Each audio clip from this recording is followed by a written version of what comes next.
Bueno, pues si os parece, yo creo que vamos a comenzar. Hemos dado 4 minutos de margen, aunque seguro que se van incorporando muchos más compañeros y compañeras. La verdad es que teníamos un éxito importante de inscritos, así que buenas tardes a todos y bienvenidos a este nuevo webinar que organizamos desde Cumplen, desde la Asociación de Profesionales de Cumplimiento Normativo. En este caso, además, con la coordinación y con la ayuda de IACA, la Academia Internacional de Anticorrupción. Yo creo que el tema de hoy es muy importante, muy interesante. Seguro que todos los que estáis ya conectados o os estáis conectando os va a interesar mucho. Lo hemos titulado Preparación técnica y soft skills del Compliance Officer. Yo creo que es algo que venimos hablando desde hace ya mucho tiempo, pero además es difícil hacer una foto estática precisamente de estas necesidades de preparación técnica y de soft skills, porque creo que estamos evolucionando la figura a una velocidad de vértigo, ¿no? No quizá porque queramos los propios profesionales, sino por lo que demanda el mercado y la realidad de los negocios y de las instituciones.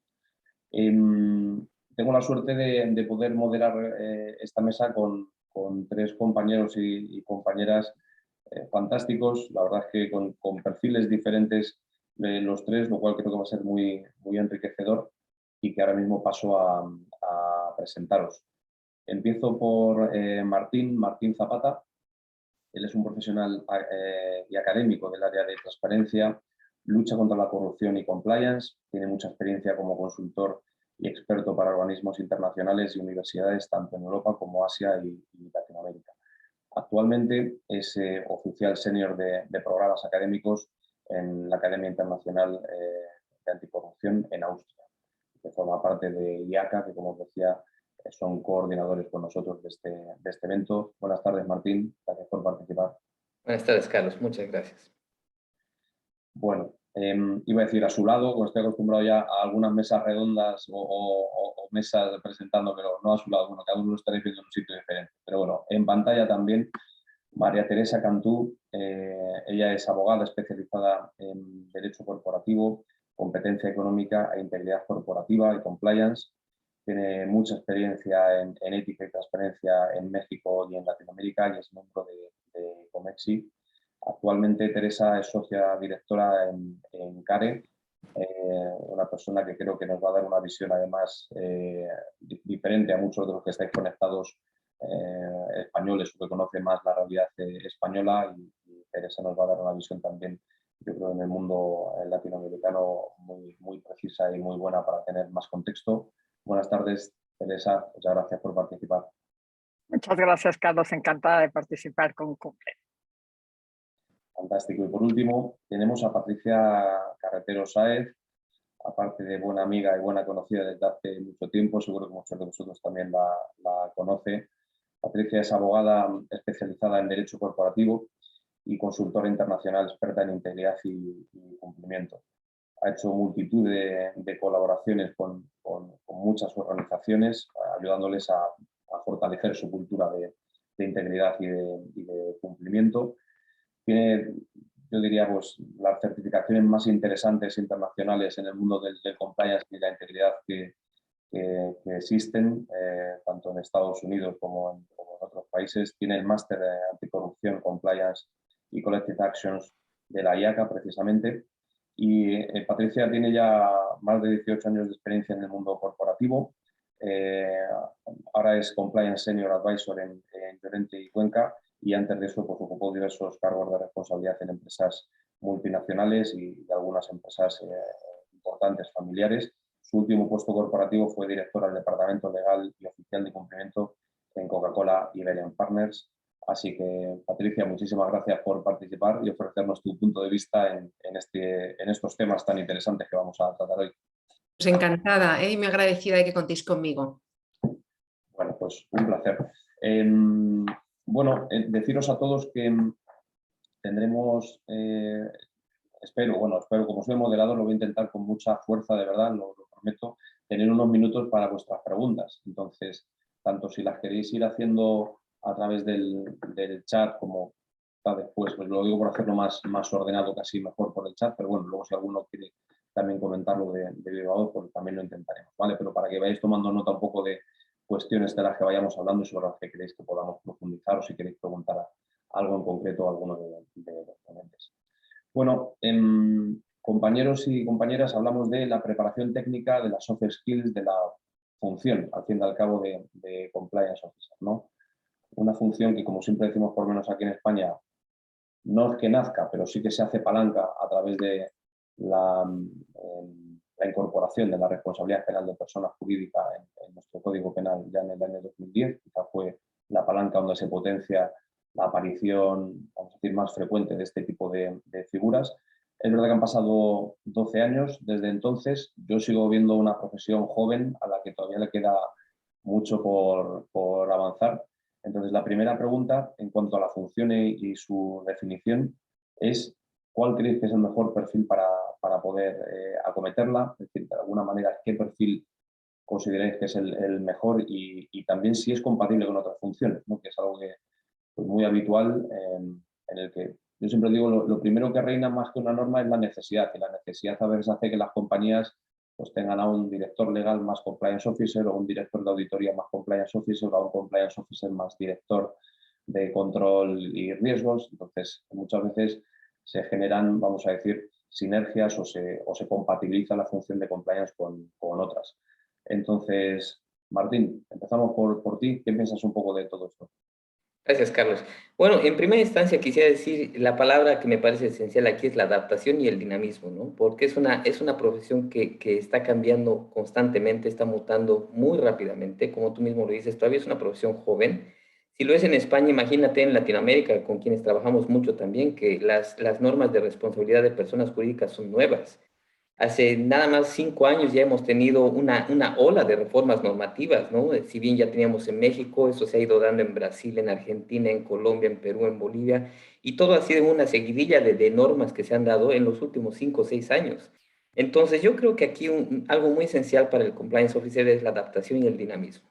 Y algo que nos ha mostrado la pandemia es que no son aquí los que perseveran los que son más fuertes, sino los que se adaptan mejor, ¿no? Y creo que la función del compliance officer es eso, tiene que ser una función de constante adaptación, porque ahora ya no se ven solamente los riesgos leales, sino tenemos también otro tipo de retos que enfrenta el compliance officer, ¿no? Que tiene que tener, como lo dice este evento, ¿no? Soft skills muy desarrolladas, tienes que tener las capacidades de poder interpretar las relaciones, por ejemplo, cuando estás trabajando con otras culturas, con otros países, el tema también de hacer monitoreo, capacitación. Entonces yo diría que el compliance officer hoy en día ya no basta con tener una formación en el ámbito legal. Y eso, lo que hemos visto en el ámbito anticorrupción, que es un ámbito en el que yo estoy hace más de 20 años, que un fundamentalismo legal no es saludable, ¿no? Si bien es algo muy importante, porque de verdad que es el incentivo legal el que nos ha llevado a los cambios en el área de compliance, hoy en día tenemos que abarcar otras áreas. Entonces yo quisiera empezar la discusión con esta idea de dinamismo y de flexibilidad, Carlos.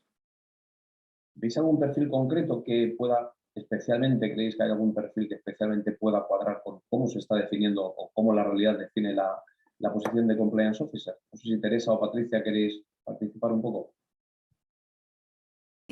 Bueno, Carlos, es que, como decía Martín, es que al final la función está abarcando mucho más allá de lo legal.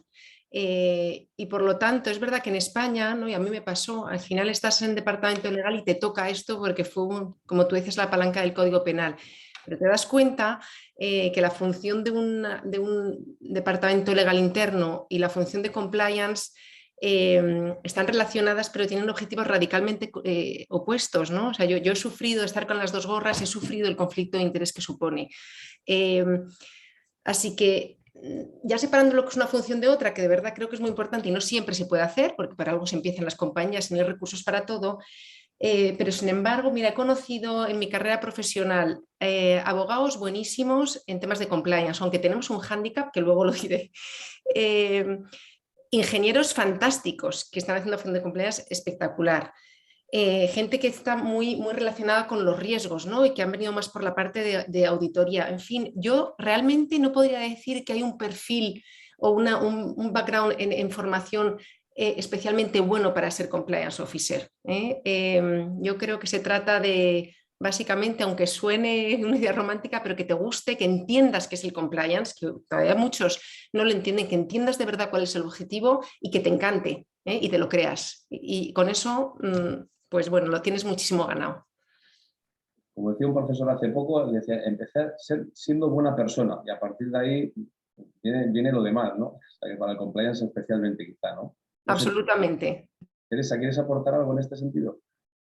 Sí, me encantaría compartir con ustedes que tanto como exalumna de IACA, que la verdad es que a mí me abrió no solo el conocimiento, sino el criterio. Y como decía Patti, tuvimos compañeros de profesiones totalmente distintas a la abogacía, ¿no? Ingenieros, sociólogos, psicólogos. Y ahí entendí la importancia de que la función de compliance esté desarrollada por equipos multidisciplinarios. Efectivamente, hay que tomar en cuenta el tema de recursos económicos, no siempre se puede. Lo que es indispensable es que los gobiernos, a la hora de establecer políticas de compliance o políticas en esta regulación, sí se asesoren con grupos multidisciplinarios. Como bien decías, empieza por un tema penal. Siempre hemos sabido que en los temas de ética tenemos que ir con el chicote y la zanahoria, ¿no? El chicote fue esta parte penal, ¿no? Si hay incumplimiento, la consecuencia es grave y estamos en el mundo del delito. En México, por ejemplo, en 2015, digamos que no tiene más de 7 años que inició la responsabilidad penal de las personas morales y como bien decía Martín, esto se viene como cascada en Latinoamérica. Sin embargo, tenemos un elemento más a considerar que es la impunidad.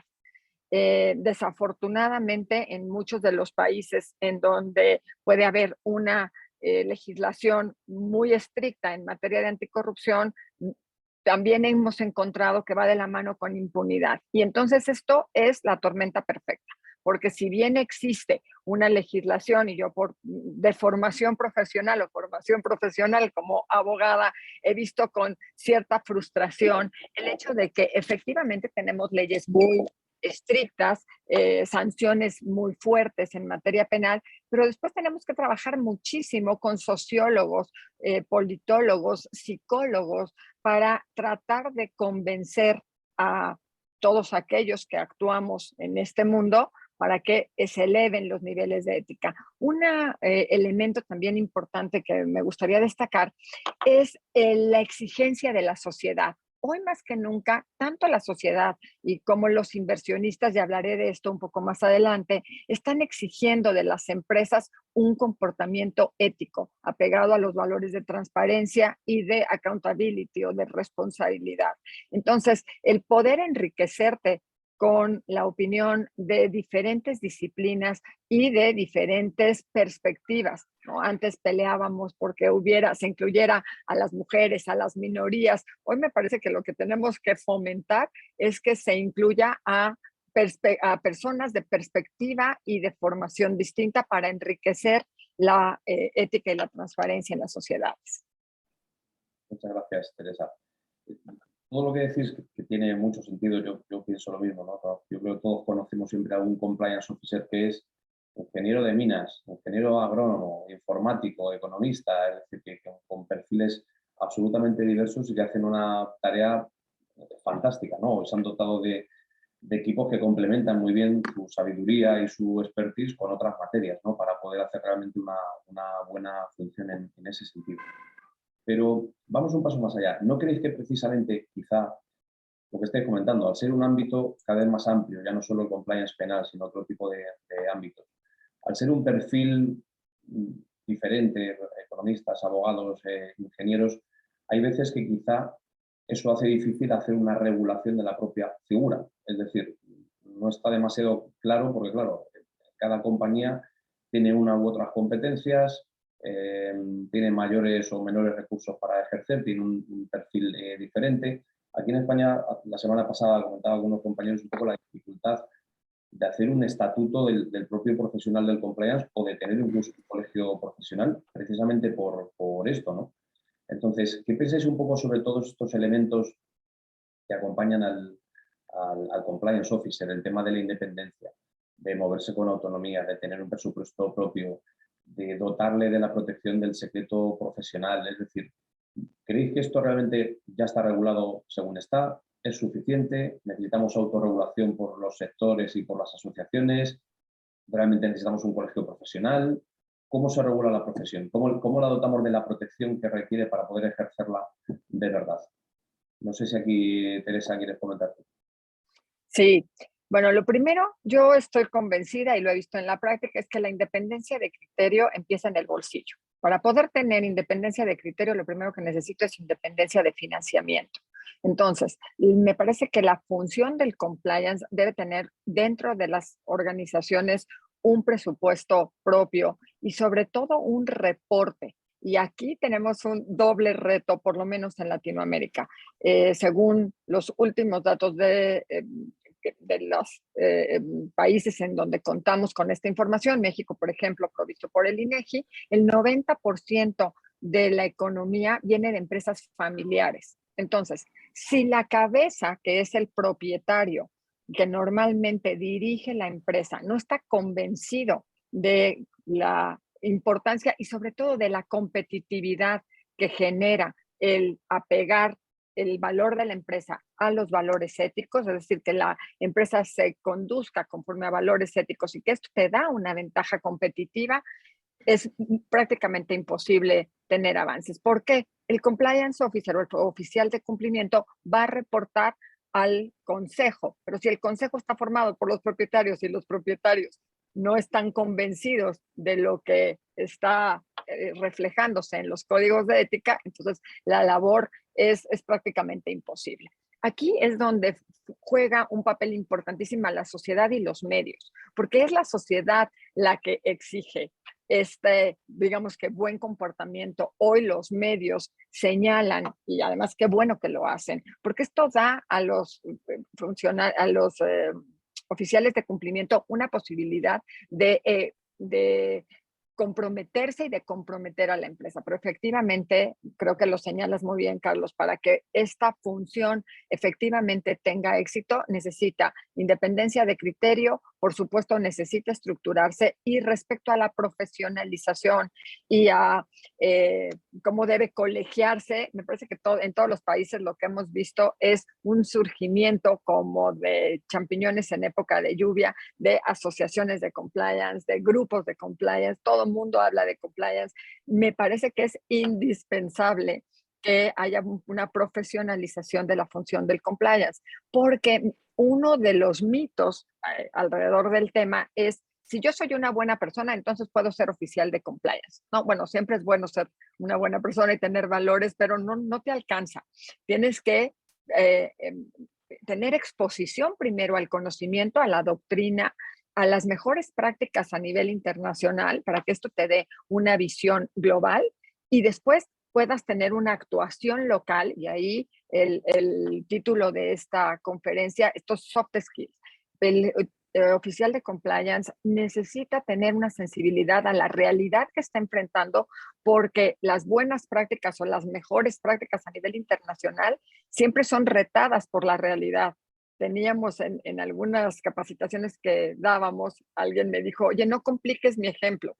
La verdad es que la realidad siempre complica los ejemplos. Entonces, es indispensable que haya una profesionalización para entender qué sí es ética, qué sí es compliance y cómo esto se distingue de tener valores de ser una buena persona. Siempre, por supuesto, ayuda, abona, pero no es suficiente.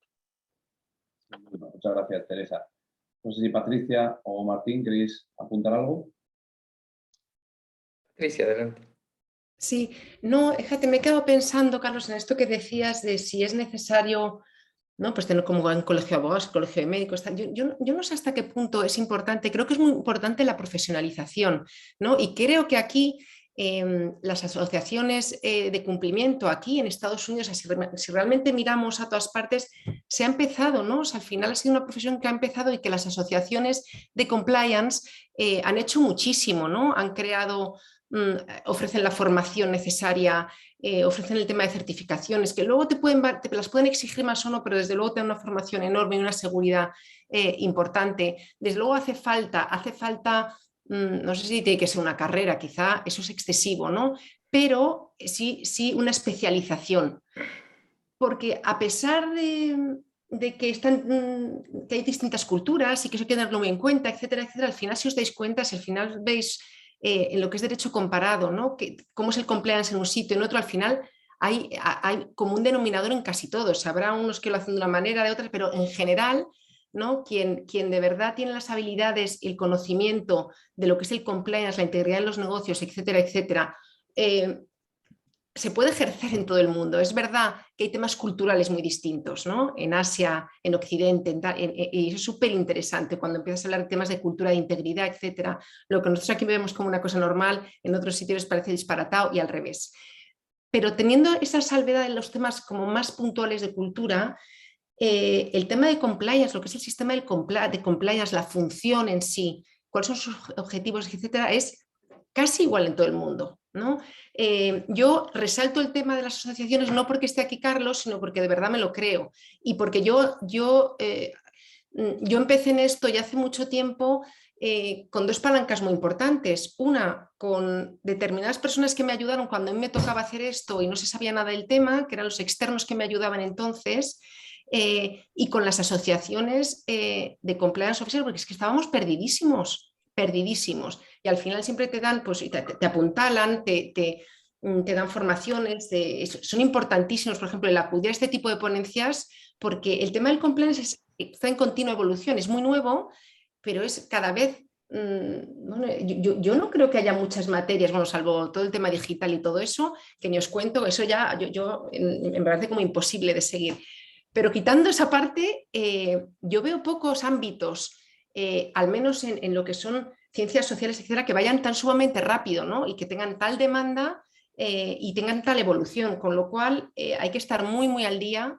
Las asociaciones te permiten esto y yo desde luego abogo, no sé si ahora era parte de tu pregunta, Carlos, o no, pero a mí, en mi experiencia, para mí ha sido fundamental tener formación especializada, fundamental el tema de las certificaciones cuando estás empezando y quieres tener el marco de referencia, fundamental luego irte especializando. Por ejemplo, yo el máster que he hecho en la IACA ha sido excepcional. Oye, yo en esa época vivía muy cerquita de Estados Unidos, pensaba, bueno, allá que me voy, yo a hacer lo mejor que haya en compliance, ¿no? Y estuve buscando, y hice mis certificaciones y tal, pero estando allá al otro lado del océano y buscando y preguntando mucho, y preguntando incluso en universidades americanas, etcétera, me aconsejaban, y esto no es publicidad, estoy hablando desde lo más de verdad de compañerismo de la gente que pueda estar escuchando esto para de verdad ayudar, ¿no? A mí este máster me ha dado mucho,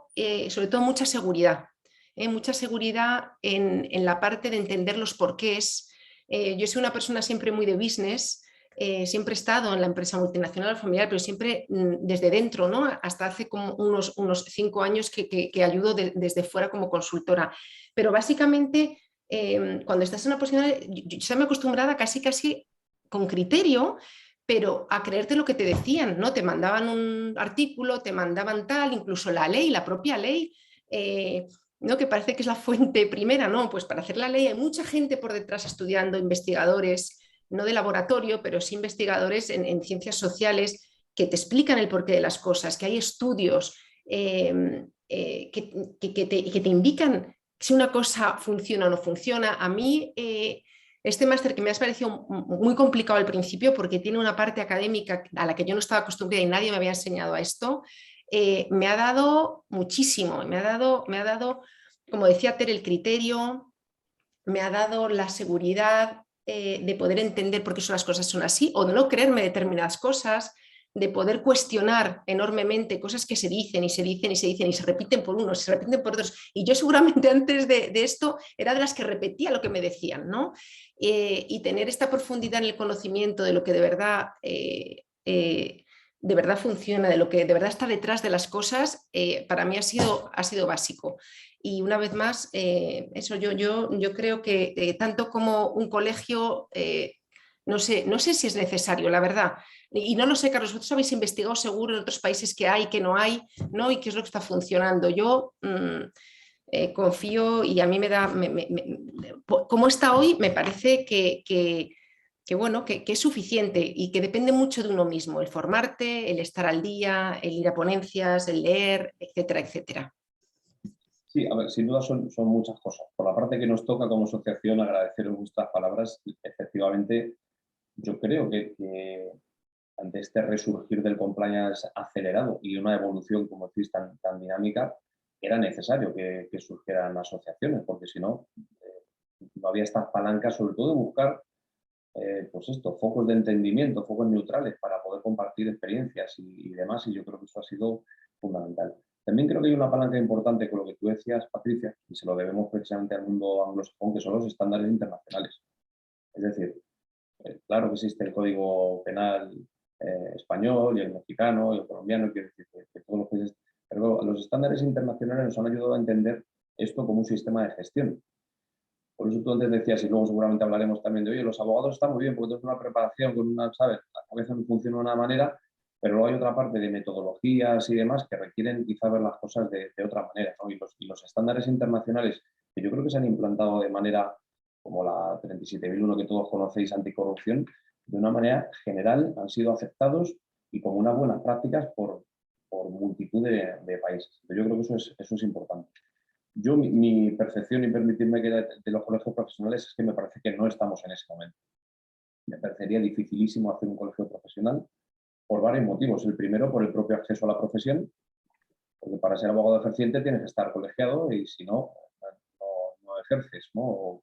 Pues esto en compliance no existe ahora mismo. Necesitamos una regulación específica para poder hacerlo, por ejemplo.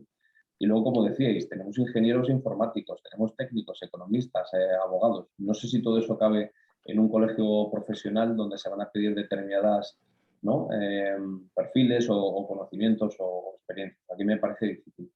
Lo que sí que creo y que preocupa a algunos compliance officers es la parte quizá más de la propia protección de la figura, ¿no? De su independencia, de su responsabilidad cuando hay un problema dentro de la casa y tal. Quizá eso es lo que, bueno, pues requiera un paso más allá en la normativa para saber cómo, ¿no? qué posibles responsabilidades puede tener una persona que ejerza como compliance. Pero la parte de perfil, la parte de técnica, digamos, de preparación, de formación y de colegio, yo la verdad es que en ese sentido creo, como tú dices, que como estamos está bien. Que haya una autorregulación, que las asociaciones nos movamos, que hagamos buenas prácticas de cómo hay que nombrar a un compliance officer, de cómo se le puede proteger con una relación laboral específica. Me parece bien, o sea, todo eso, o cómo se pide presupuesto. El problema, como decía Teresa al principio, hay que tener presupuesto. El problema es que hay mucha gente que no sabe cómo se pide un presupuesto dentro de la compañía. Hay que hacerlo de una manera motivada, hay que hacerlo bien, hay que poner unos indicadores. Pues todo este tipo de cosas son las que nos sirven, yo creo, para seguir evolucionando, ¿no? Y para que vayamos aprendiendo en ese sentido. Bueno, vayamos al tema que ya introducía Patricia, nuclear de la formación, de la preparación técnica, y si me permitís también la junto con el tema de las soft skills. Y voy aquí a por Martín, que yo creo que es quien quizá tenga en la cabeza todo esto mucho mejor casi que cualquiera de nosotros, ¿no? Martín, ¿en qué es más necesario que se forme a día de hoy, por los perfiles que tú ves, un compliance officer, ¿vale? ¿En qué temas, qué temáticas, qué tipo de programas? Y también, ¿qué soft skills crees que tienen que desarrollar? ¿Cuáles son las principales? 2 o 3, que luego también nos pueda decir Teresa y Patricia algunas más.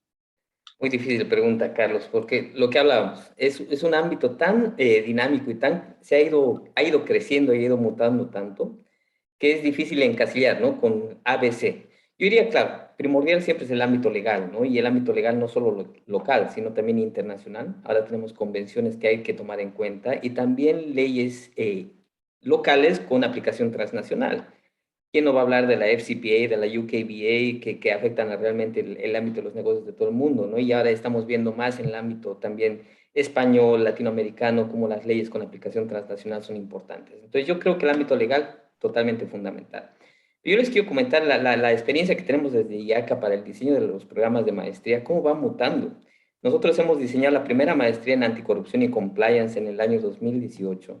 Y desde entonces hemos ido añadiendo temas porque han ido creciendo y generándose nuevos elementos que estaban requiriendo los estudiantes. Y como dice Patricia, imagínense, Terry y Patricia, dos profesionales excepcionales estudiando ahí, que ellas mismas podían dar la clase, trayendo sus insumos de cómo se puede acrecentar esto. Entonces ahora tenemos nuevos temas, como por ejemplo el tema de política económica, el tema de desviación positiva, cómo puedes afectar, por ejemplo, tú las percepciones y el comportamiento a través de otros incentivos, otros elementos del compliance, como es la acción colectiva, que ahora también incluso está ya considerado por una serie de foros internacionales y normativa internacional como un elemento que te puede generar una disminución, por ejemplo, la pena el participar en una acción colectiva. Entonces, todo ese tipo de temas están acrecentándose y los vamos incluyendo en nuestra currícula. Eso me parece importante. Yo creo que un ámbito esencial es el legal, pero después tenemos una serie de elementos, como por ejemplo el tema de soft skills, de entrenamiento, de capacitación, de cómo lidiar con la gente, de cómo localizar tu normativa, cómo localizar tus prácticas a tus ambientes de negocio donde tú vas a ir a trabajar. Es esencial. Entonces, yo creo que, mira, con todo lo que ha evolucionado el ámbito, incluso el ámbito anticorrupción, que tú dices es nuevo y es verdad, incluso el ámbito anticorrupción, mira las convenciones, Carlos, la primera convención internacional contra la corrupción se da en el 96 en las Américas, después hemos tenido en el 97 la de la OCDE, la última, 2004, la Convención de las Naciones Unidas, que ha sido el 2004, entonces estamos hablando de convenciones adolescentes todavía, ¿no? Y estamos hablando de instrumentos antiguos, y ya cuando vemos la normativa de compliance, es realmente joven, muy joven. Entonces yo creo que también la profesión es joven y se está mutando. Entonces yo diría que van a irse generando nuevas necesidades en el tema tecnológico también, que cada vez está mutando más. Yo diría que podríamos partir del ámbito legal, pero tenemos que ser cada vez más flexibles. Y yo creo que la enseñanza, Carlos, debería ser no monotemática, debería ser una enseñanza que esté muy enfocada en la práctica. Yo creo que donde más hemos disfrutado con nuestros participantes en laboratorios donde ellos mismos hacen productos que después son útiles a sus empresas, que son aplicables en la práctica, ¿no? Porque no podemos ya ver la enseñanza desde el ámbito netamente y meramente teórico, especialmente para una profesión que requiere de tanta práctica como es la de compliance. Muchas gracias, Martín. Pues si queréis añadir, Teresa, a ver alguna soft skill o bueno, vuestra propia experiencia, que habéis sido alumnas de estos programas. Sí, bueno, yo también me uno al comentario de Patti. Ha sido una de las experiencias más enriquecedoras a nivel teórico y práctico, no solo por excelentes maestros como Martín y como los creadores, por ejemplo, del índice de percepción de anticorrupción, que nos ayudaron a entender cómo surge y por qué surge, y eso fue verdaderamente no solo enriquecedor, sino a nivel teórico, sino también a nivel de convicción. Una vez que escuchas a estas personas que todos son expertos en los diferentes temas, eso te mueve para siempre, ¿no? Yo tampoco tengo ningún empacho en decir que IACA o Ayaca ha sido para mí un antes y un después. El poder profesionalizar, el poder estar tranquila y segura de que lo que estoy haciendo tiene un porqué detrás y un porqué generado por muchas mentes y por muchos años de análisis, de estudio, de investigación. Yo les comparto que no entendía bien cuál era la relación entre anticorrupción y acciones colectivas. Hoy me queda clarísimo que así como la responsabilidad penal fue evolucionando y hoy reconoce en algunas legislaciones, incluso lo obliga, como en Zapandú, o Zapan 2, que se tenga un programa de cumplimiento, no me extrañaría que en un futuro no muy lejano se haga una interrelación a nivel legislación entre responsabilidad penal y acciones colectivas, esa participación de acciones colectivas. Es decir, yo voy a tener un mejor resultado si participo en acciones colectivas. Y las acciones colectivas no son más que estos marcos en los que diferentes actores del sector se reúnen para compartir valores éticos y desarrollar con más profesionalismo y con más ética su actividad. ahí yo también quiero destacar que la responsabilidad penal, la responsabilidad laboral que pudiera tener un oficial de cumplimiento es una de las motivaciones para profesionalizarse, para aprender más y aprender de fuentes pues que son sólidas desde un punto de vista doctrinal. Pero también lo señalaba Martín hace un rato, que es la desviación positiva. Este concepto de la desviación positiva que a mí me volaba los sesos, me encanta el tema de la desviación positiva, lo oí por primera vez y ahora soy una promotora del tema, lo oí por primera vez en IACA, porque no solo tuve la posibilidad de recibir esta información y este conocimiento de los grandes maestros, sino de compartir con colegas del tamaño de Patti Carretero, mi querida colega, a quien por supuesto admiro y respeto mucho, que compartían sus experiencias desde diferentes países y te das cuenta cómo efectivamente, como bien señalaba, los problemas son los mismos, la forma de resolverlos se parece muchísimo, aunque hay diferencias culturales, que por supuesto también conocer estas diferencias culturales nos enriquece.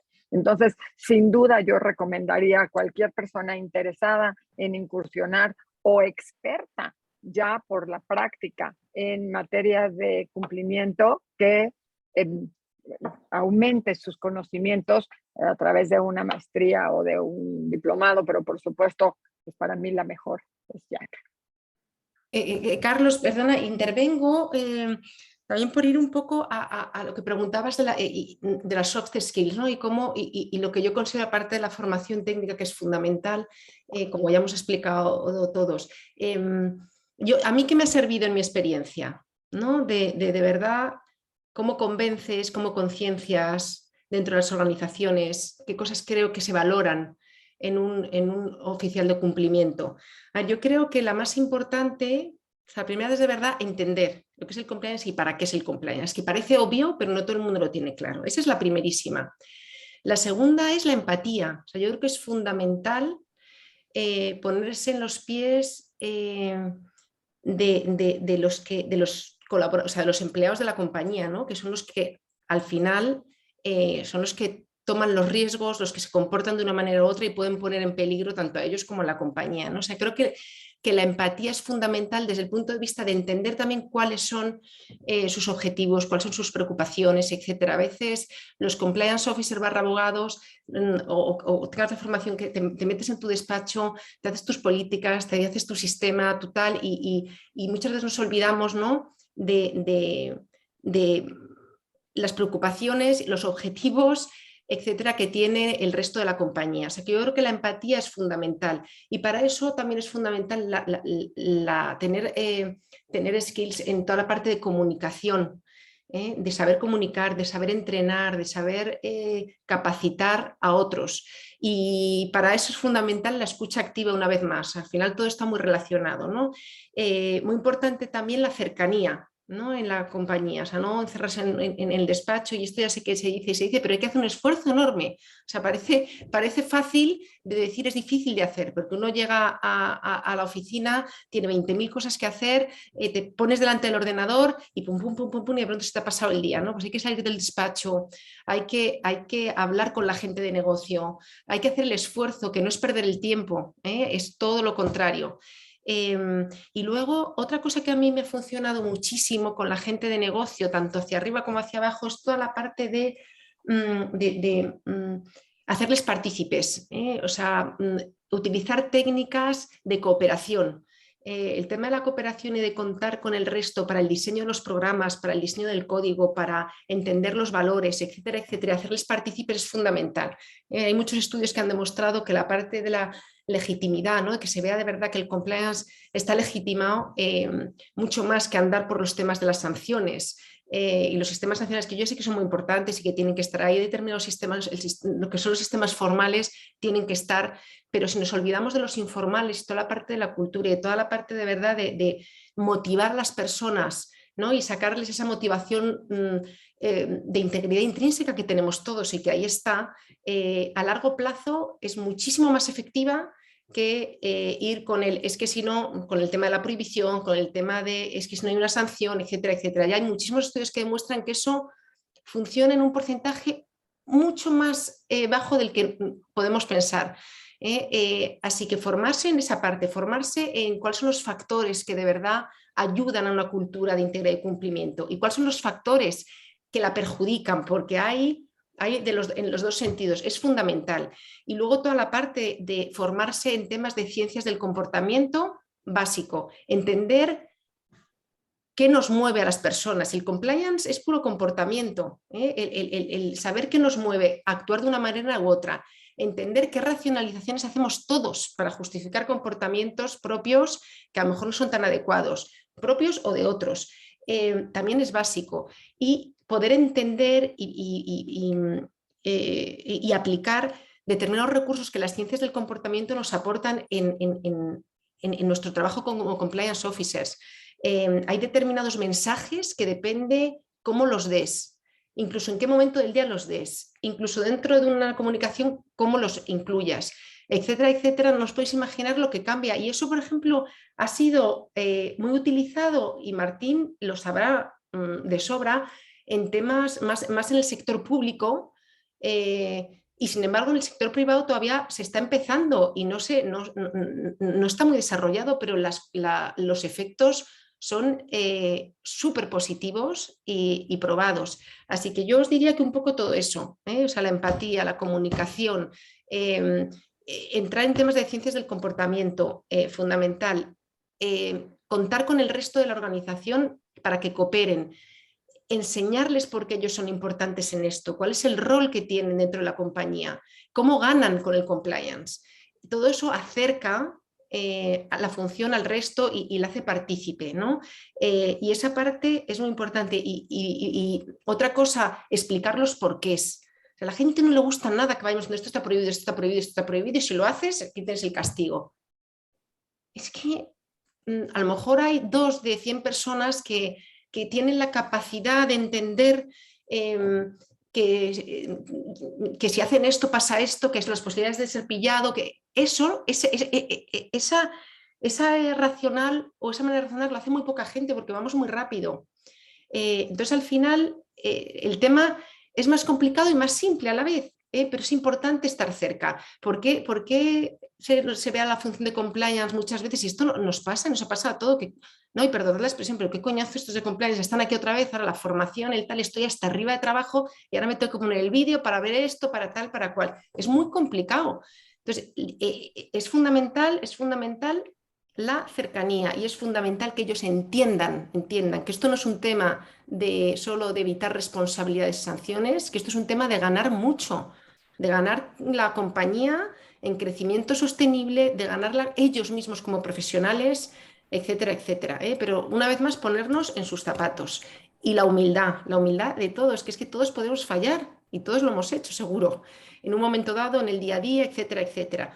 Ir de poquito a mucho, o sea, nadie termina haciendo barbaridades, o sea, las cosas empiezan por cositas pequeñas, las cosas empiezan porque me llevo un paquete de folios a mi casa, porque oye, total, chicos, trabajo aquí muchísimo, no sé cuánto, y al final todas esas cosas te van llevando a otras cosas, ¿no? Si de verdad no entiendes el por qué es importante no hacer determinadas cosas. Así que bueno, ya he soltado mi speech. Gracias. Súper interesante. Además, fíjate, a mí me gusta mucho hablar, cuando se habla un poco de todo este tema de comportamiento y tal, del llamado triángulo del fraude, que explica, ¿no?, los motivos de por qué la gente tal. Es muy interesante, ¿no? Decir, oye, es que hay varios motivos. Alguien puede tener una necesidad, o alguien es que se siente realmente que no hay ningún tipo de control y que no pasa nada, o que alguien realmente dice, oye, es que esto me lo merezco porque yo trabajo mucho y como no me lo paga la empresa, pues me lo cobro yo, por decirlo de alguna manera. Entonces, pero eso está estudiado, como tú dices, entonces hay que conocerlo para anticiparse y evidentemente poder bueno, pues cambiar comportamientos en ese sentido, ¿no? Está claro. Yo, fíjate, añadiría como soft skills, porque creo que es importante, ¿no? Quien ya lleva unos años trabajando en compliance, yo siempre digo que al final el compliance es, pues el día a día es un día normal, de oficina, llamadas, correos, reuniones, compañeros, informes y tal. Pero luego llega un día en el que viene un tema muy feo, en el que viene una comunicación o una noticia que no nos gusta, tenemos una llamada desde arriba de un tema muy complicado, Y yo creo que también hay que saber que esto va en el puesto y hay que saber manejarlo y hay que tener estómago, y hay que tener corazón y hay que tener aplomo para enfrentarse a situaciones peliagudas. Y en ese sentido creo que es importante ser leal a tu criterio profesional, porque si no te van a intentar doblegar por todos los sitios.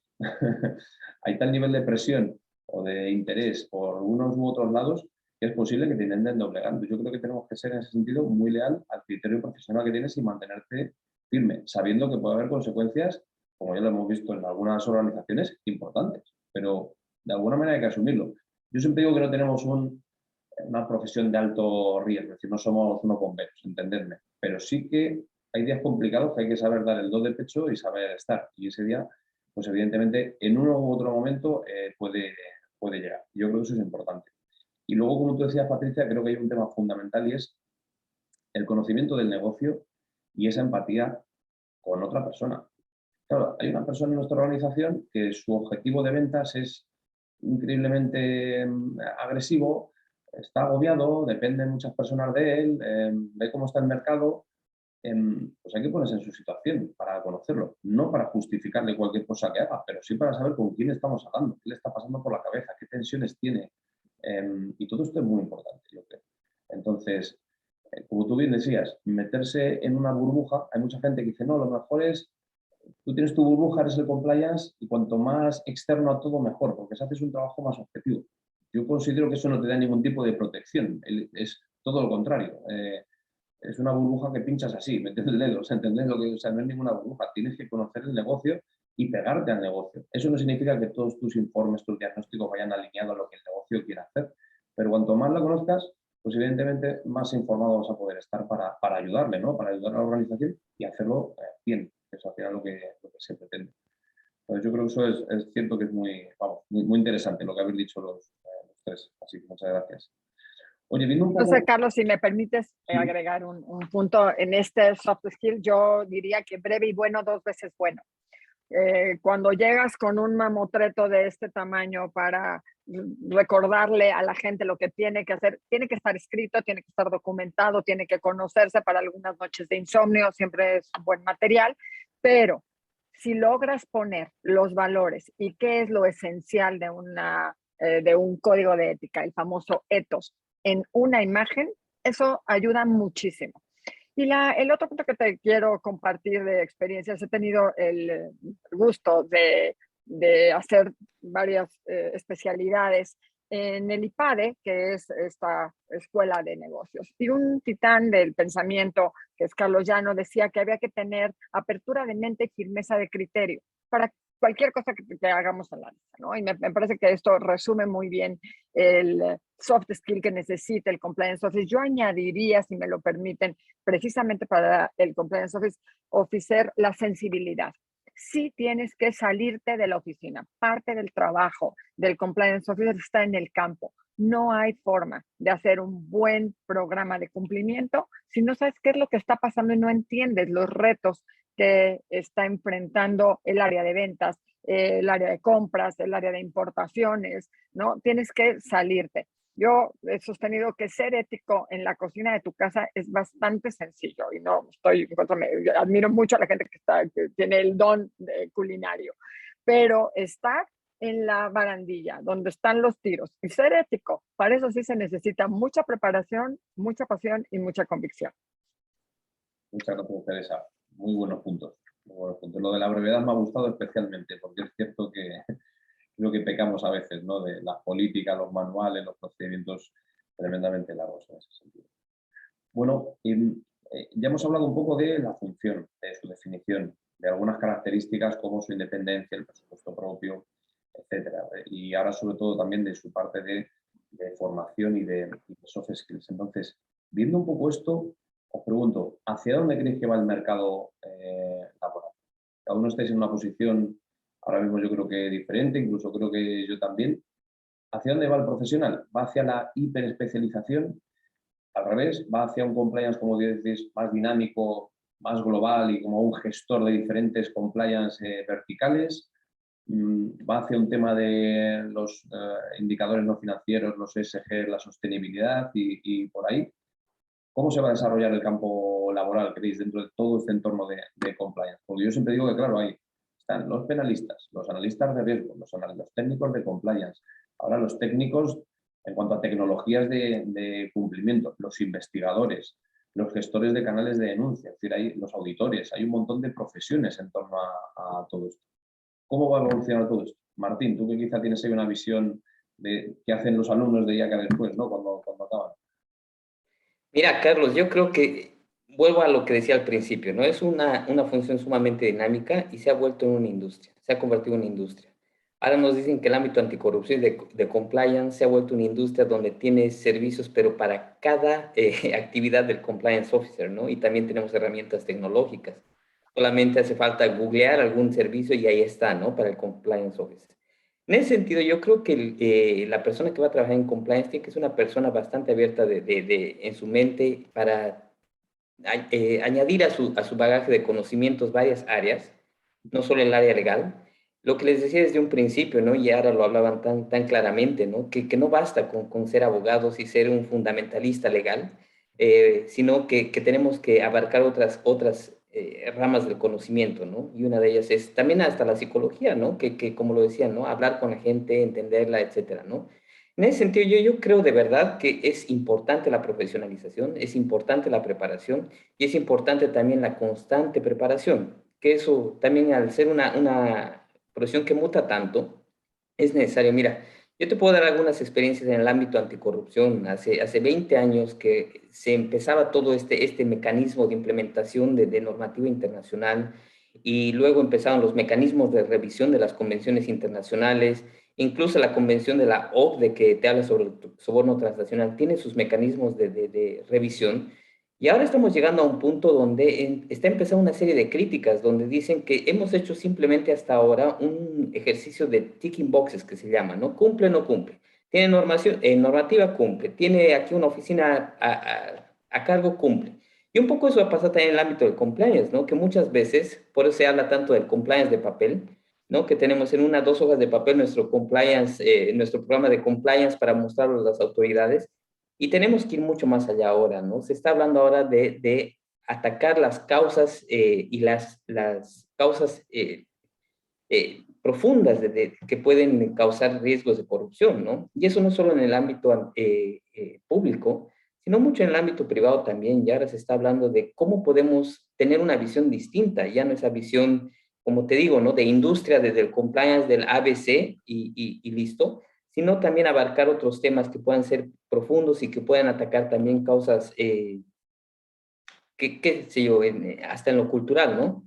Entonces, por eso ahora también se habla tanto de una cultura de compliance en la misma empresa, se habla de un programa de capacitación que tiene que ser profundo, ¿no? Y lo que decía, ¿no? Que esto se vaya introduciendo en la psique de las personas. Tengo un amigo querido que él trabajó mucho en el ámbito anticorrupción y él llegó a ser alcalde de una ciudad muy grande y me dijo, mira, yo soy abogado y mi trabajo giraba en torno a las leyes, pero cuando entré a esta alcaldía, que era una de las más complejas de Latinoamérica, tuve que cambiar mi visión por la visión de un psicólogo y tenía que escuchar a la gente como un terapeuta. Y me decía, venía la gente y se ponía a llorar y me contaba por qué tenía que pedir un soborno sin esa visión tan legalista ni punitiva. Y empezó ahí a hacer cambios muy profundos y muy interesantes. Entonces yo creo que la profesión tiene que ir evolucionando por visiones más creativas también y también, por supuesto, considerar todo este bagaje de normas que tenemos con las cuales tenemos que cumplir, porque al final de cuentas el incentivo legal y penal y punitivo es lo que ha mandado hasta ahora, ¿no? Me encanta que utilices la palabra de creatividad porque creo que hay unas oportunidades enormes, ¿no? Para profesionales de compliance con creatividad y con ese tipo de capacidades, porque lo necesitamos yo creo que mucho. ¿No os parece, Teresa, Patricia? Creo que Sí, estás... a ti quieres. O tú, Tere, luego yo. Muchas gracias. Sí, coincido. A mí me parece que sí va a haber una evolución hacia dos grandes áreas. Una es ESG, es decir, incluir dentro de los códigos de ética, dentro de la función del compliance, del ejecutivo de compliance, que desde ahí, desde la palabra, ¿no? Estamos en un mundo de habla hispana y seguimos diciendo compliance. Eso creo que también voy a ponerlo ahí porque será posiblemente, Carlos, si tú nos lo permites, motivo de otra plática. ¿Para dónde creo que va? Creo que va para incluir responsabilidad social, gobernanza y, por supuesto, medio ambiente. Eso es de lo que está hablando la sociedad. Y el compliance va a evolucionar al mismo lugar y de la misma forma en que evoluciona la sociedad. Hoy la sociedad es una sociedad mucho más activa, mucho más exigente en temas de medio ambiente. Entonces, dentro de los programas de cumplimiento deberá incluirse tanto gobernanza como responsabilidad social como medio ambiente. Y el otro gran camino que veo en el futuro es digital.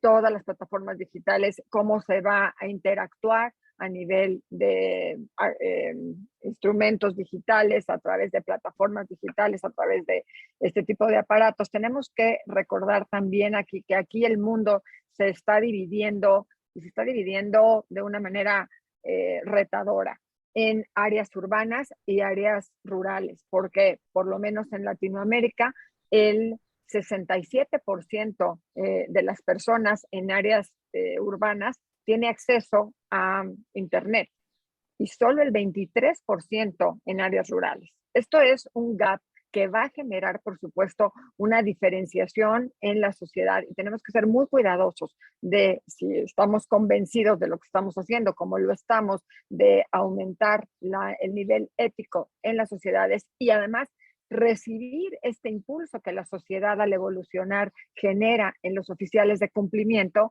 Tendremos que también considerar que necesitamos establecer un estándar y a lo mejor parte del trabajo también es exigir que a nivel política pública haya más acceso a los medios digitales, porque esto va a generar insisto, una diferenciación grande en las sociedades. Sin duda. Patricia. Bueno, yo poco ya que añadir. Yo sí que creo que si la profesión va a ir más a lo general o a lo específico, yo creo que ya son tantos los campos, ¿no? Los nichos. Yo siempre he dicho que el compliance al final es una gestión de riesgos, ¿no? De los distintos riesgos que hay, que los hay legales, que los hay éticos, que metemos toda la parte de ESG o somos parte de ESG, porque esto también podríamos hablar mucho, donde estamos en la S, en la G, o es parte de lo que nosotros tenemos que gestionar. En fin, muy de acuerdo en la parte digital, cosa que me pone muy nerviosa.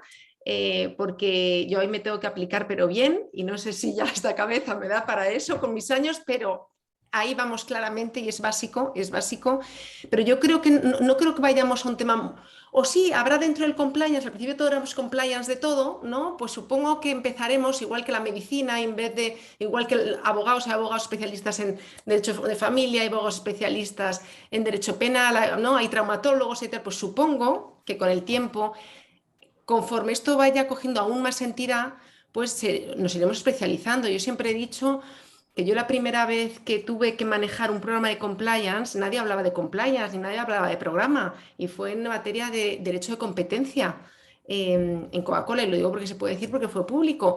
A nosotros nos impusieron desde la Comisión Europea un programa de cumplimiento como la copa de un pino. Faltaba uno de los elementos, pero era tal cual y nadie hablaba de compliance en ese momento, ¿no?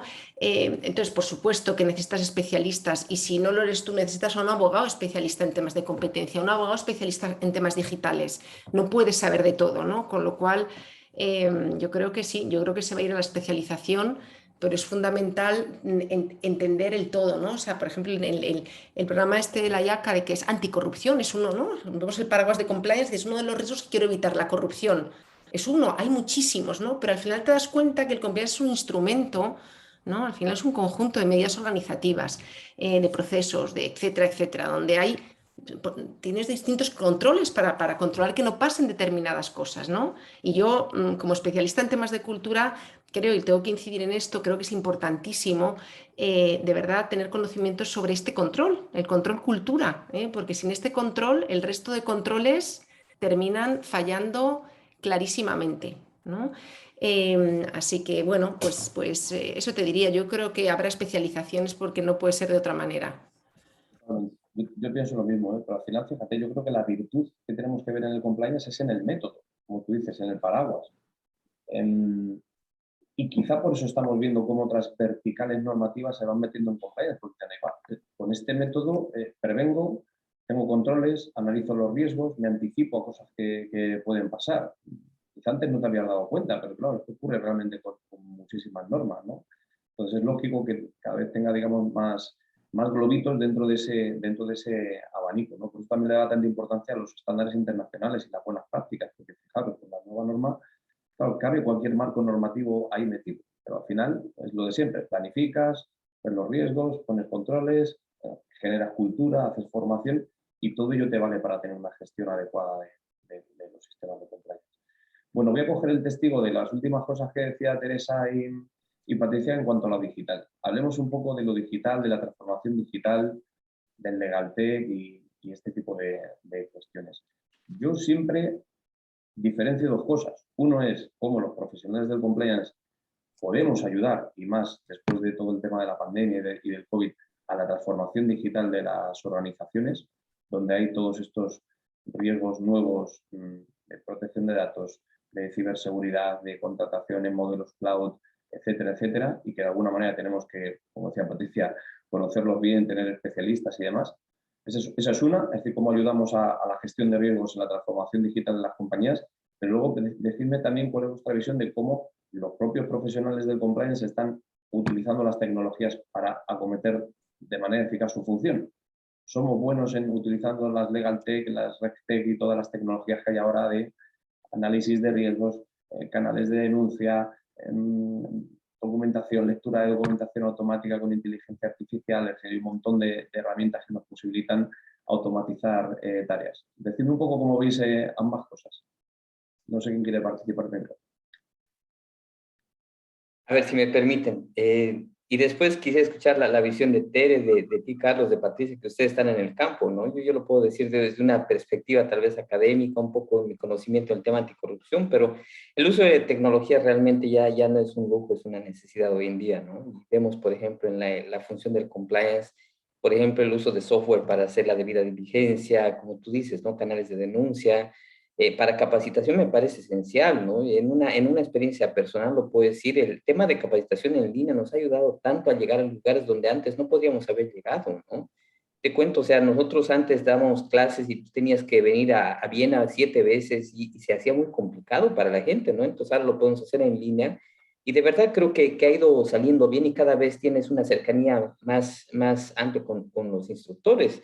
¿No? Y algo como lo que estamos haciendo ahora, ¿no? Este tipo de foros donde se puede discutir también. Yo creo que en eso hay que alabar al rol de la tecnología que nos ha acercado y ha democratizado la educación, ha democratizado algunas formas de llevar adelante el tema de compliance. Me parece esencial. Lo dice Patricia bien, que es un tema complejo. Yo tampoco uso el tema de Big Data y todo lo que es blockchain. Me parece igual, a veces me parece muy complicado, ¿no? Pero yo creo que también aquí se ve un poco la nueva profesionalización del compliance officer también en cómo utiliza estas tecnologías. Y tú lo decías también, Carlos, ¿no? El tema de la protección de datos, todo lo que ya viene a ser el compliance digital me parece esencial, ¿no?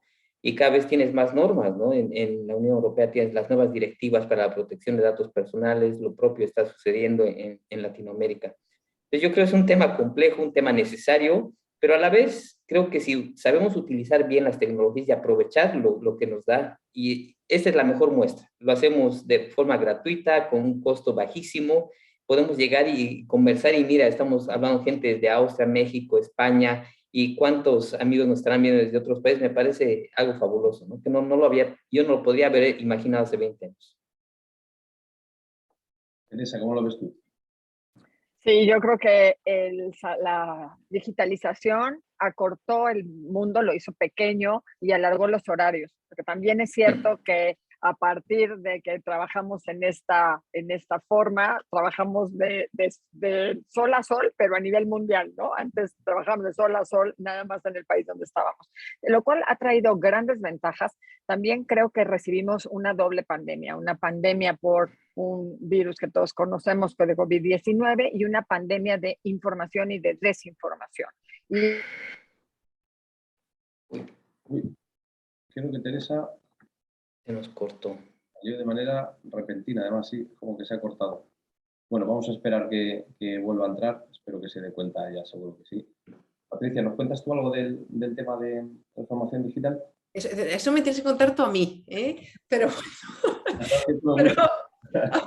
aparte de eso, a ver, yo estoy de acuerdo, es fundamental, o sea, cerrar los ojos a eso es enterrarse vivo, claramente nos ayuda muchísimo. Hay herramientas espectaculares que ayudan muchísimo a la función de compliance, que le quitan muchísimo tiempo, que le dan muchísima seguridad, trazabilidad de los temas, el poder demostrar, el poder documentar, etcétera. Pero creo que es muy importante entender cómo se diseñan esas herramientas, y qué es lo que de verdad manejan y qué son las entrañas, ¿no? Porque al final hay mucho por ahí, pero si quien ha diseñado eso no tiene un entendimiento real de lo que se necesita y de lo que de verdad sirve, de poco nos vale, ¿no?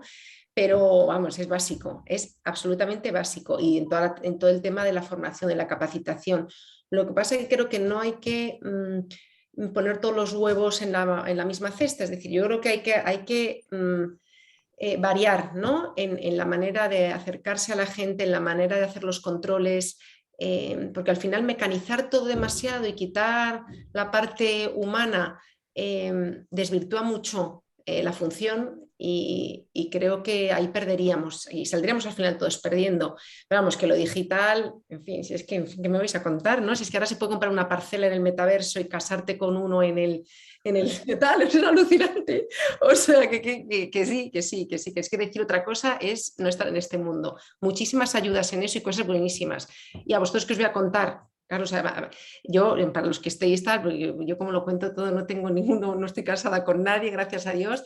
A mí estos señores me ayudaron muchísimo, hace muchísimos años, en muchos temas, y son especialistas en temas de tecnología, de datos personales, de ciberespacio, de todo esto que a mí me ha parecido, bueno, pues lo que os decía antes, lo que importante es, a mí me ha servido mucho y me ha formado muchísimo los externos especialistas con los que he ido trabajando de vez en cuando, pero vamos, que no nos podemos olvidar de lo digital ni muchísimo menos, al revés.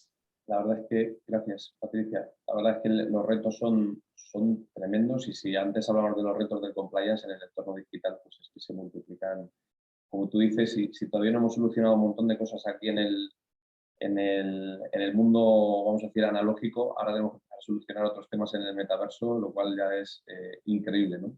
Pero bueno, todos andará. Es cierto que yo creo que sí que falta también cierta especialización, porque es verdad que de donde proceden, vamos a decir, normalmente los profesionales estándar del compliance, muchos de ellos no vienen de ese mundo tecnológico, lo cual es normal, pero tenemos que hacer un paso hacia eso clarísimamente, pero firme. Además, no solo para conocer esa realidad tecnológica o digital de las compañías donde trabajamos, y da igual que sea un banco, que una compañía de seguros, que una empresa de fabrique cualquier cosa, porque se está transformando digitalmente, sino, como decías tú ahora, Patricia, ¿qué nos hace a nosotros falta para ser más eficaces? Porque ya sabéis el problema que tienen las áreas de compliance.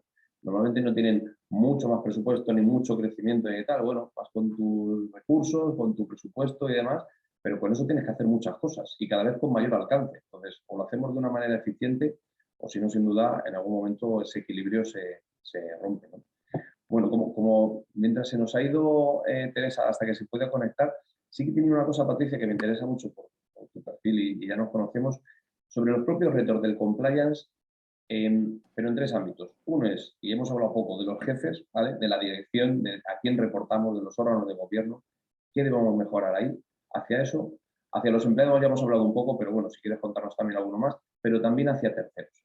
Hay muchos terceros con los que una compañía se relaciona. ¿Qué te voy a contar a ti? Miles de terceros, ¿no? Que pueden ser proveedores, que es un caso clásico, pero también compañías con las que colaboramos, hacemos una joint venture, hacemos UTES. En el mundo del compliance, ¿qué podemos mejorar hacia nuestra dirección y hacia esos terceros? Cuéntanos casos o cómo lo ves tú. A ver, hacia arriba, y separo lo que es el consejo de lo que es la dirección. A ver, lo primero, los consejos. Los consejos ahora ya están mucho más habituados, y no todos, pero hasta hace muy poco no entendían qué rol tenían ellos en el compliance y son los primeros garantes de que el compliance y una cultura de integridad y cumplimiento esté implementada dentro de la compañía y tiene que formar parte de la estrategia corporativa. Hay muchos consejos, ahora ya cada vez menos, pero donde yo iba a tal y no entendían nada de que esto y no entendían nada de que ellos tenían una responsabilidad y un rol en este tema, ¿no? O sea que la primera parte es hacerles ver, primero, una vez, yo soy muy pesada con esto, pero es que he visto que el cambio de mentalidad de tal es cuando entienden de verdad qué es el compliance y para qué sirve. Y no solo lo que podemos perder, sino lo mucho que se puede ganar. Y el rol que ellos tienen, que es que lo tienen definido, es que lo tienen, no me lo invento yo, tienen un rol que tienen que ejercer. Primero porque se crea valor, pero segundo porque si hay un problema van a tener un problema ellos, ¿no? Entonces, lo principio que entiendan en qué consiste las ventajas, las oportunidades que plantean y el rol que ellos tienen como administradores de la compañía, que es clave e importantísimo. Ayudarles, también darles herramientas, que muchas veces no saben cómo ejercitar ese rol, darles herramientas de qué temas deberían preguntar de manera proactiva. Esa parte es muy importante de la comunicación, de hablar su mismo idioma y quizá en los consejos hacia arriba están más acostumbrados a determinado lenguaje, etcétera, y a lo mejor te puedes lucir si uno piensa que uno se luce en esas cosas, pero bueno, con ellos ponerles las cosas fáciles.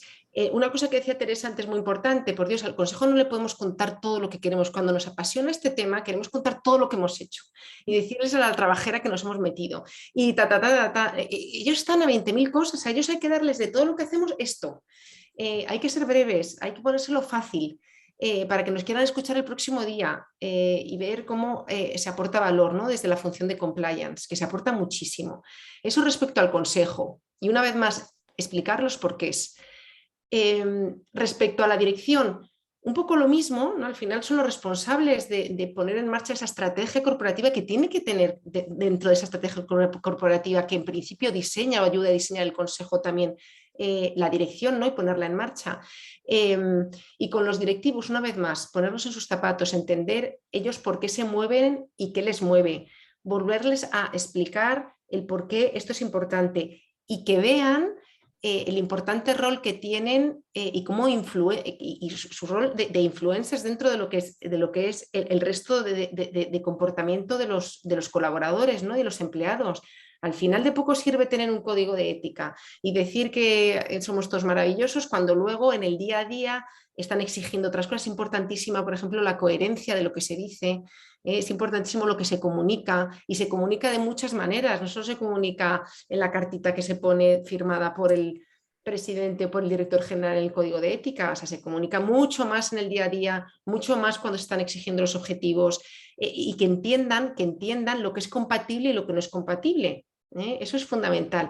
Y luego cuando se habla tanto de la alta dirección, que es básica, y además hay estudios que demuestran que el liderazgo ético es una de las claves para conseguir una cultura de integridad y cumplimiento, en compañías que ganan muchísimo dinero, que es que una cosa no quita la otra, sino más bien todo lo contrario. Pero también hay que enfocarse muchísimo en el middle management, porque el de arriba te puede inspirar, sobre todo en organizaciones grandes, te puede inspirar y un día casi que dices, ay, qué caray, que lo que dice este me está encantando, pero al día siguiente se te ha olvidado. Hay que ir al middle porque al final cuando tú llegas a la oficina y el jefe, tu jefe inmediato, de verdad, es el que te está exigiendo, con el que hablas, que tienes las reuniones, el que de verdad lleva el día a día, hay que enfocarse muchísimo en el middle management, en mi opinión, muchísimo más, de verdad, que en el management más alto. Y luego, respecto a empleados, yo creo que lo básico es hablar su lenguaje, dejarnos de legalismos, hablar mucho menos en términos de prohibiciones y mucho más en términos de logros y lo que se hace bien y lo que se puede hacer mucho mejor. Hay que intentar que esa comunicación y todos los temas de compliance vayan muy unidos a los temas de negocio. O sea, lo de una comunicación solo de compliance ya nos está alejando de verdad del negocio, nos ven como un nicho. Yo siempre defiendo que las comunicaciones de compliance, incluso las formaciones, y tal, ya sé que es difícil porque todo está como muy estancado y más que estancado, ¿no? Como en compartimentos estancos en las compañías, pero hay que luchar porque las comunicaciones sean mezcladas. Y porque cuando nos están dando los resultados de no sé qué, el crecimiento en tal sitio, se pueda hilar con un tema de cumplimiento en tal otro. Que si hemos ganado un proveedor, porque eso pasa, es una ventaja competitiva, en tal, que se diga que no hay que avergonzarse, ni hay que tal, ni hay que... el compliance sirve para muchas cosas, eso hay que decirlo. Y luego respecto a los terceros, Carlos, yo creo que ahí es donde tenemos todavía un camino enorme, enorme. Porque es una irrealidad lo que está pasando. O sea, al final sabemos que el mayor porcentaje de sanciones, etcétera, etcétera, te viene por lo que hacen los proveedores y sin embargo queremos seguir cerrando los ojos y decir, a mí me firmas esta cláusula y yo ya estoy tranquilo y me voy muy tranquilo a mi casa. Eso es como no hacer nada. Y yo he estado también ahí. Yo he estado en la due diligence. Una due diligence, a ver, si no se hace de una manera honesta, de verdad, queriendo saber cuáles son los problemas reales que tiene ese proveedor, tal, pues nos encontraremos con la mentira, te firman la cláusula porque todo el mundo quiere trabajar contigo y ya está, y luego vendrán los problemas porque vienen. Entonces, ahí yo sé que esto es pedir mucho porque es muy complicado, ya bastante tenemos con lo de dentro como para lo de fuera, y esa sensación de me firman la cláusula, que van a cumplirlo todo, que si no lo cumplen tienen responsabilidad, que además cláusula penal, que no sé qué tal y cual, y que te tienen que informar. Si es que no te informan, es que si tú vas en ese plan, no te van a contar nunca lo que les pasa en la realidad. Entonces, yo creo que con los partners de verdad hay que hacer un ejercicio de partner, nunca mejor dicho, hay que hacer un ejercicio de entender cuáles son sus desafíos, cuál es la realidad e intentar entre ambos ver de verdad cuál es la mejor manera de cumplir. Otra cosa es decir, mira, yo es que todo lo que tú tal, a mí me firmas esto y tú te las apañes. Es que eso a lo mejor ha servido durante un tiempo, pero no va a servir. Es que no va a servir. Entonces ahí yo creo que tenemos que ser mucho más cercanos a los proveedores, aunque cueste, mucho más honestos si luego queremos honestidad. Si queremos que no nos cuenten la verdad, pues nada, pues cada uno a lo suyo. Pero creo que eso falta con los proveedores.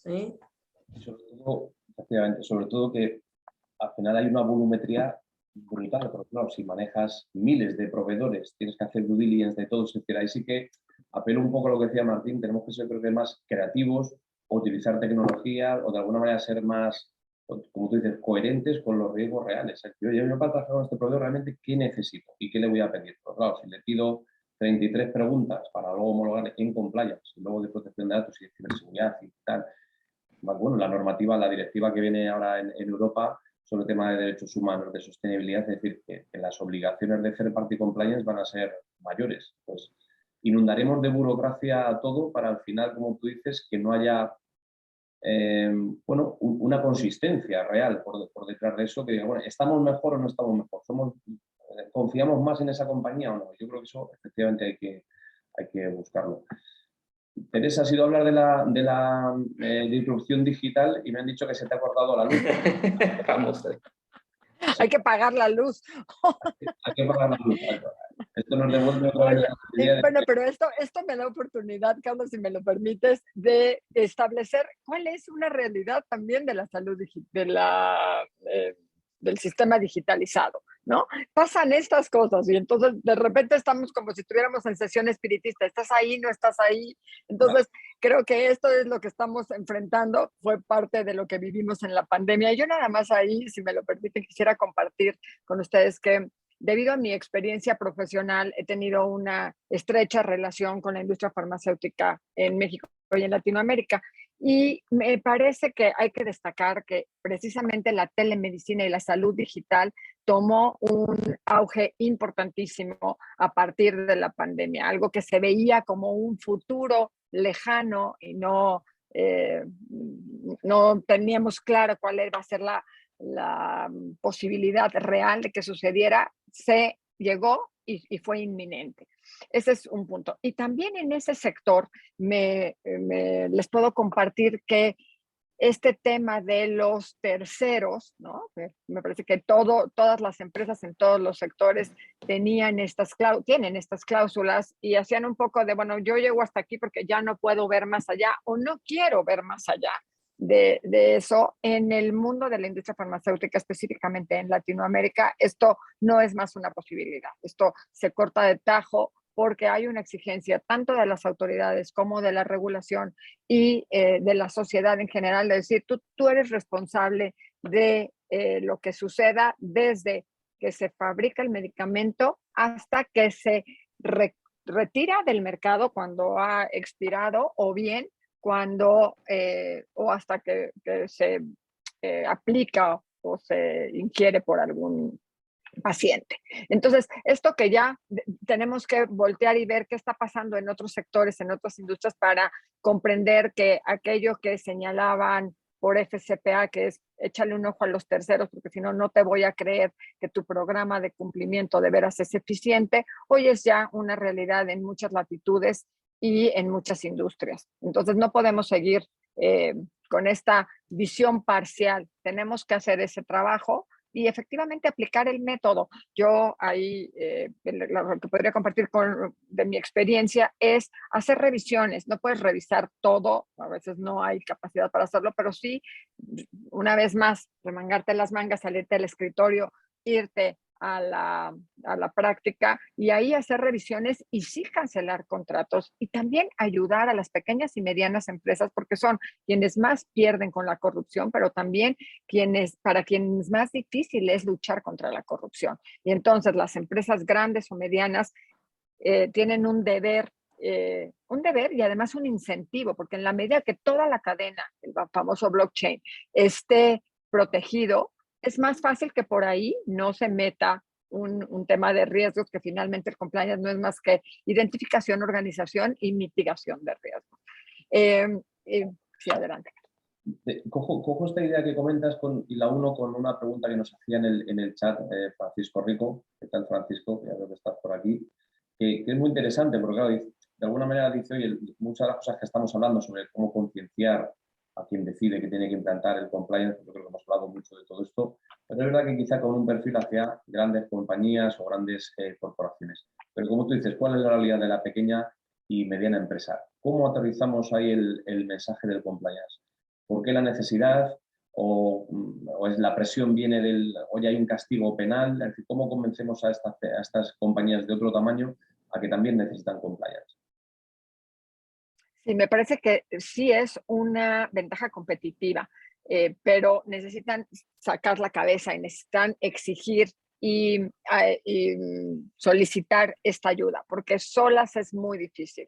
No es lo mismo que venga una empresa que tiene una infraestructura y que tiene un soporte atrás a que alguien con todos sus ahorros, con todo su esfuerzo, puso un negocio, recibe un impacto de corrupción, la posibilidad de enfrentarlo es muy baja. Sin embargo, si logra aliarse a una empresa mayor y así ser parte de una cadena, entonces es muy probable que precisamente el contar con un programa de cumplimiento, con un código de ética adecuado, esto le dé una ventaja competitiva porque entonces la empresa grande prefiere contratar a esta empresa pequeña o mediana que cuenta con esos programas.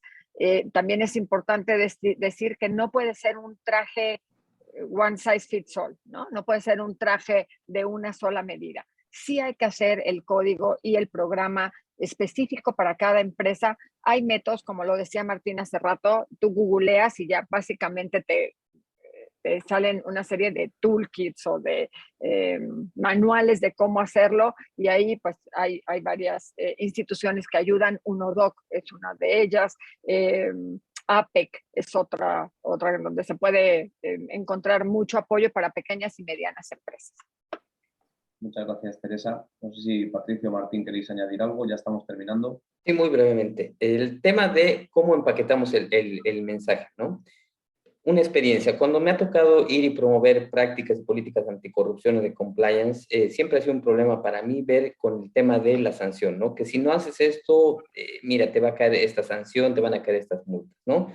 Porque al final la persona hace un cálculo y un cálculo económico. ¿Qué tan probable es que me detecten y qué tan probable es que sea sancionado? Y como decía Tere, en muchos casos la impunidad es lo que reina, ¿no? Pero cuando tú empaquetas el mensaje con una visión de negocio, como por ejemplo, ¿cuál es el business case del compliance? ¿Cuál es el business case de una práctica y una política anticorrupción? Es mucho, al menos a mí me ha funcionado muy bien, ¿no? Entonces me ha tocado, por ejemplo, ver la ventaja competitiva de tener un programa de compliance, la ventaja competitiva de que una organización del Estado, por ejemplo, puede implementar una práctica anticorrupción.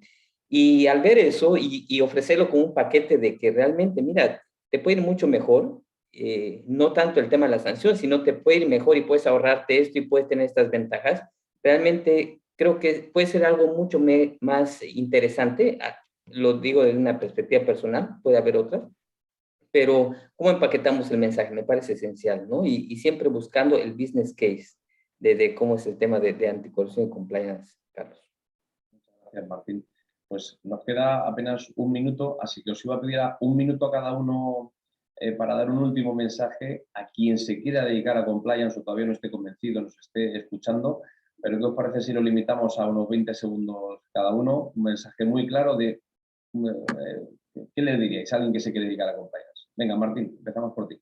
Bueno, que ese es un tema apasionante, realmente. Y si tú quieres hacer un cambio positivo que va a dejar huella, el ámbito de compliance es esencial. Y es muy interesante, como habrás visto, es un tema donde puedes abarcar un abanico de actividades y hacer un cambio positivo. Muchas gracias, Martín. Patricia. Pues yo reiterar lo que dice Martín y intentar luchar contra la frustración, que muchas veces el tema del compliance y luchar contra este tipo de cosas y comportamientos, hay veces que dices, pero es que no hemos avanzado nada, es que siguen pasando cosas terribles, es que no me hacen caso, es que tal. Al final, claro, nuestras vidas son unas vidas muy cortas, ¿no? En lo que es la historia de la humanidad y parece que avanzamos poco, pero si miramos atrás y donde estamos ahora se avanza muchísimo, y lo que se avanzará, o sea, lo importante es saber que la tendencia hacia un comportamiento mejor, no solo de las personas, sino de las empresas, está ahí y ya es una exigencia por parte de la sociedad, gracias a Dios. Y a nivel de la vidita corta que tenemos aquí cada uno, que no desesperarse, ¿no? Yo también he tenido momentos de creérmelo todo y momentos de no creerme nada. Y dije, mira, ya no puedo más de esto, aquí el mercado todavía está muy verde, todavía está en lo que tal, pero bueno, yo creo que hay que seguir luchando y si te gusta y si tal, también es maravilloso ver cómo las compañías cambian con esto, yo lo he visto, y cómo de pronto dicen, caray, ¿por qué no hemos entrado antes en esto? ¿No? Así que mucho ánimo y sobre todo que aquí hay un carrerón por delante, así que mucho ánimo. Gracias. Y paciencia. Teresa. Sí, anímense. Por supuesto, cuentan con asociaciones como Cumplen y con apasionados como Patricia, como Martín y como yo, que estamos aquí y que los apoyaremos y que necesitamos más manos, más mentes, más formaciones distintas, más perspectivas. Urge a nuestro país hacer un nuevo pacto social, a nuestra región hacer un nuevo pacto social y a nuestro mundo se lo debemos. Entonces, yo les diría, sí, anímense. Sí se requiere mucha firmeza de criterio, pero estoy segura que habrá muchos de los que nos están escuchando que la tienen y con esta firmeza de criterio y apertura de mente y sensibilidad de corazón, aquí estamos para apoyarlos y necesitamos más mentes, más manos, más ojos, más corazones. Muchísimas gracias. Bueno, ya les habéis escuchado. No os han echado para atrás, sino todo lo contrario. Así que si alguien todavía se lo está pensando, ya sabéis, una buena formación, una buena capacitación técnica, unas cuantas soft skills y sobre todo mucho ánimo y muchas ganas, no solo de aprender, sino de aportar y de crear, yo creo que de alguna manera, una sociedad mejor en general y un mercado mucho mejor para todos. A mí tan solo me queda agradeceros muchísimo vuestro tiempo, vuestra generosidad por las ideas que nos habéis trasladado. Martín, Patricia, Teresa, muchísimas gracias. También gracias al equipo de Cumplen, a Kika y Arantxa, como siempre, por organizar todo también. Yo creo que ha funcionado todo muy bien, salvo la caída de luz que hemos tenido, ese pequeño imprevisto con Teresa, que hemos subsanado pronto. Y, por supuesto, a todos los que habéis estado conectados, que veo que habéis aguantado fenomenal. Yo voy viendo por aquí siempre el número de participantes hasta el final, así que espero que haya sido interesante para todos. Como sabéis, nos tenéis en todo caso para escribir cualquier consulta posteriormente y como sabéis, pues grabamos los webinars, así que estarán disponibles para los asociados también dentro de unos cuantos días si queréis revisar alguna de las reflexiones de nuestros panelistas de hoy. Así que muchísimas gracias a todos y nos vemos dentro de poquito. Creo que el siguiente, si no recuerdo mal, es el 25, que también va a ser muy, muy interesante. Vamos a representar junto a Transparencia Internacional el informe en el que hemos participado sobre el índice de transparencia en buenas prácticas de compliance, que creo que va a ser francamente interesante. Así que estáis invitados. Que paséis todos buena tarde y muchísimas gracias. Gracias a Carlos. Cumplen, gracias Yaka, gracias Carlos. Excelente organización. Gracias, Carlos. Gracias, Gracias, Kika, Arantxa. Gracias.